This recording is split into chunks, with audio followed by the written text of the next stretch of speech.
मैं हनुमंत सिंह जेतावत, सह आचार्य कृषि अर्थशास्त्र, बाबा भगवान दास राजकीय महाविद्यालय, चिमनपुरा, शाहपुरा, जयपुर।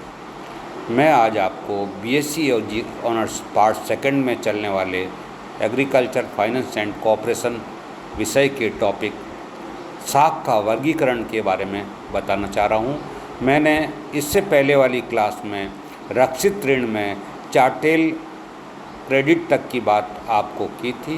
रक्षित ऋण का ही पांचवा प्रकार स्थावर संपदा की प्रतिभूति ऋण है, जिसको इंग्लिश में मॉर्टगेज कहते हैं।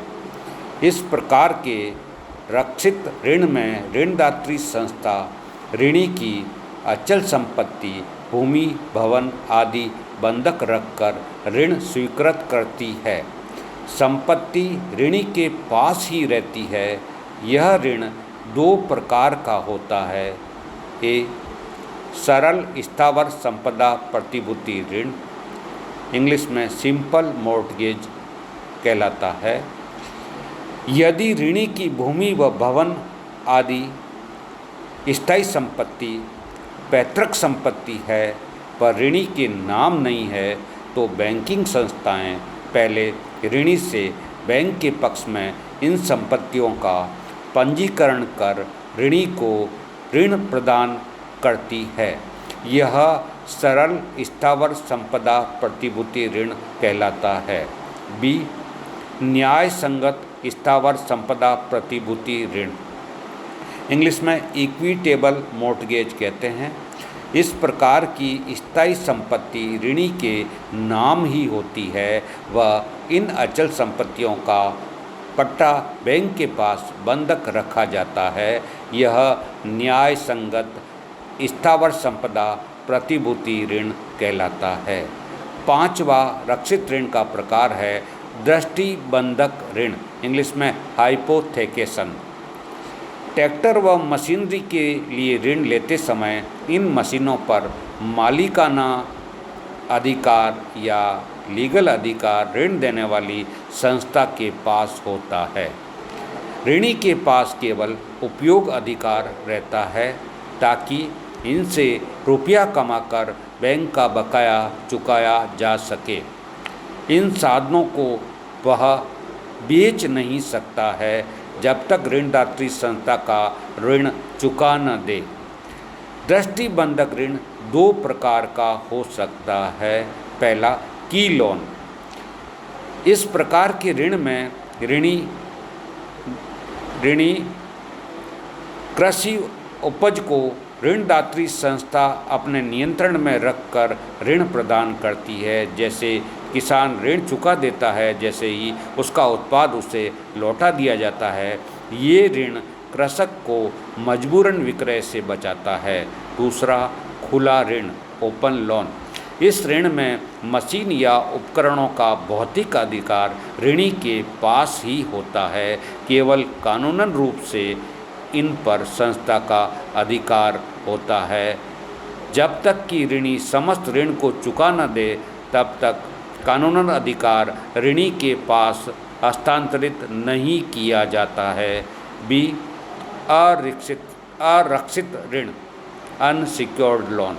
जब ऋणदाता बिना किसी प्रकार की प्रतिभूति लिए ऋण स्वीकृत करता है, तो यह ऋण अरक्षित ऋण कहलाता है। यह ऋण दोनों के विश्वास पर आधारित होता है। इस प्रकार के ऋण में ब्याज की दर व जोखिम ज़्यादा होती है। चौथा, साख का वर्गीकरण का आधार तरलता के आधार पर कर सकते हैं। इंग्लिश में अपन बेस्ड ऑन लिक्विडिटी कहते हैं। यह ऋण दो प्रकार का होता है। पहला, स्व परिपोषण ऋण, इंग्लिश में सेल्फ लिक्विडेटिंग लोन कहते हैं। यदि ऋणी ऋण से ऐसे साधन खरीदता है जो एक ही उत्पादन प्रक्रिया में पूर्ण रूप से उपयोग में आ जाते हैं, तो ऐसा ऋण स्व परिपोषण ऋण कहलाता है, जैसे खाद, बीज आदि। दूसरा, अस्व परिपोषण ऋण। यदि ऋणी ऋण से ऐसे साधन खरीदता है जो अनेक उत्पादन प्रक्रिया में उपयोग में लिए जाते हैं, तो यह ऋण अस्वपरिपोषण ऋण कहलाता है, जैसे ट्रैक्टर, थ्रेशर, पंप सेट आदि के लिए लिया गया ऋण। साख के वर्गीकरण का पांचवा आधार ऋणी कृषकों की श्रेणी के अनुसार है। ऋणी किसान किस उद्यम के लिए ऋण लेते हैं, उसी श्रेणी के अनुसार ऋण को वर्गीकृत किया जाता है, जैसे खाद्यान्न उत्पादन करने वाले कृषक, सब्जी उत्पादन करने वाले कृषक, दूध, ऊन, कुक्कुट, मधुमक्खी पालन, सूअर पालन इत्यादि के लिए ऋण लेने वाले कृषक आदि। छठा, ऋणदात्री संस्थाओं के आधार पर बेस्ड ऑन लोन प्रोवाइडर। इस आधार पर साख का वर्गीकरण दो भागों में कर सकते हैं। पहला, संस्थागत अभिकरण या एजेंसियों से प्राप्त ऋण, इंस्टीट्यूशनल लोन्स। संस्थागत अभिकरणों से तात्पर्य उन ऋणदात्री संस्थाओं से है जिन पर व्यक्ति विशेष का स्वामित्व न होकर अनेक व्यक्तियों का सामूहिक स्वामित्व होता है, जैसे सरकार, सहकारी समितियां, वाणिज्यिक बैंक, निगम आदि। इन संस्थाओं से प्राप्त ऋण को संस्थागत अभिकरणों से प्राप्त ऋण कहते हैं। इस ऋण की ब्याज दर तुलनात्मक रूप से कम होती है। दूसरा, गैर संस्थागत या निजी अभिकरण से प्राप्त ऋण। गैर संस्थागत अभिकरणों से तात्पर्य उन ऋणदात्री संस्थाओं से है जिन पर एक व्यक्ति का स्वामित्व है, जैसे साहूकार, व्यापारी, आड़तिया, जमींदार आदि। इनसे प्राप्त ऋण को गैर संस्थागत अभिकरण से प्राप्त ऋण कहते हैं। भारत में आज़ादी के बाद मुख्य रूप से गैर संस्थागत ऋण ज़्यादा दिया जाता था। धीरे धीरे गैर संस्थागत संस्थाओं के बदले संस्थागत अभिकरणों ने इनका स्थान ले लिया। सातवां आधार साख के वर्गीकरण का हम ले सकते हैं किसान के साथ अनुबंध के आधार पर। Based on contract with farmers. अनुबंध के आधार पर ऋण को दो भागों में वर्गीकृत किया जाता है। अनुबंध के आधार पर साख का वर्गीकरण दो प्रकार से कर सकते हैं। पहला, प्रत्यक्ष ऋण, डायरेक्ट लोन्स। यह ऋणदात्री संस्थाओं द्वारा सीधा किसानों को दिया जाता है। खाद, बीज, मशीनें आदि के लिए प्रदत्त ऋण। दूसरा, अप्रत्यक्ष ऋण, इनडायरेक्ट लोन। ये ऋण सीधे किसानों को नहीं दिए जाते हैं, बल्कि खेती से जुड़े हुए उद्यमों को वित्त उपलब्ध कराया जाता है, जिससे किसानों को अप्रत्यक्ष लाभ मिलता है, जैसे खाद बनाने वाली कंपनी को दिया गया अनुदान, भंडार गृह निर्माण के लिए, मंडी यार्ड बनाने के लिए, अन्य सड़कें बनाने के लिए आदि ऋण अप्रत्यक्ष ऋण के अंतर्गत आते हैं, जिसमें किसान को सीधे ऋण नहीं दिया जाता है, बल्कि वो सभी उद्यम जो कृषि से जुड़े हुए होते हैं उनको ऋण दिया जाता है, जिनसे कृषि के विकास में सहायता मिलती है। ये सभी ऋण अप्रत्यक्ष ऋण के अंतर्गत आते हैं। आठवां प्रकार, दृष्टिकोण के आधार पर। ऋण देने का दृष्टिकोण ऋणदात्री संस्थाओं का किस प्रकार से है, इसके आधार पर अगर वर्गीकरण करते हैं तो यह दृष्टिकोण के आधार पर साख का वर्गीकरण कहलाता है। देखिए, दृष्टिकोण के आधार पर साख को तीन भागों में वर्गीकृत कर सकते हैं।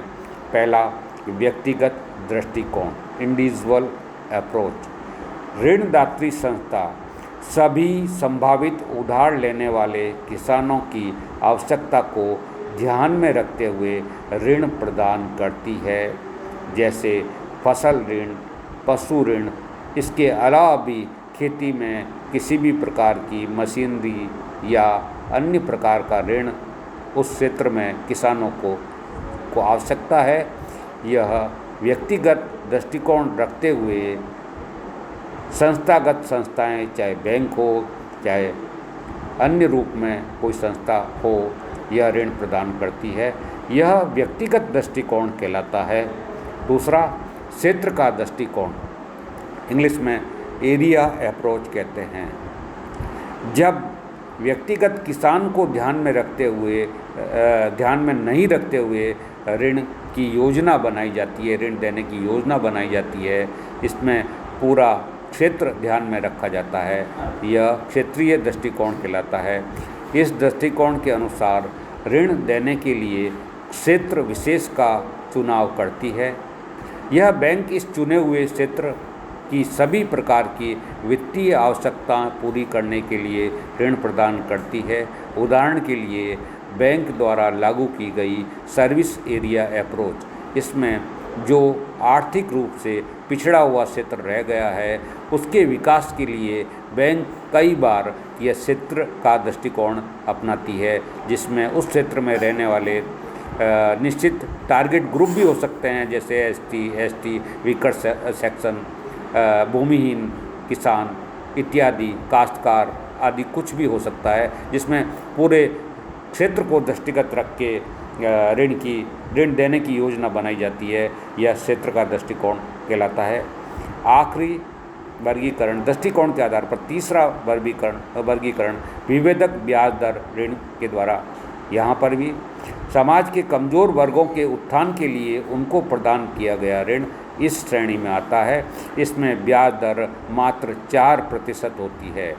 ये वो व्यक्ति है जो मुख्य रूप से ग्रामीण क्षेत्रों में रहते हैं और आर्थिक विकास की दौड़ में पिछड़े हुए हैं। उनको आर्थिक रूप से आत्मनिर्भर बनाने के लिए संस्थागत ऋण देने का अभियान शुरू किया गया है, जिसके तहत कमज़ोर वर्गों को समाज के यह ऋण प्रदान किया जाता है। धन्यवाद।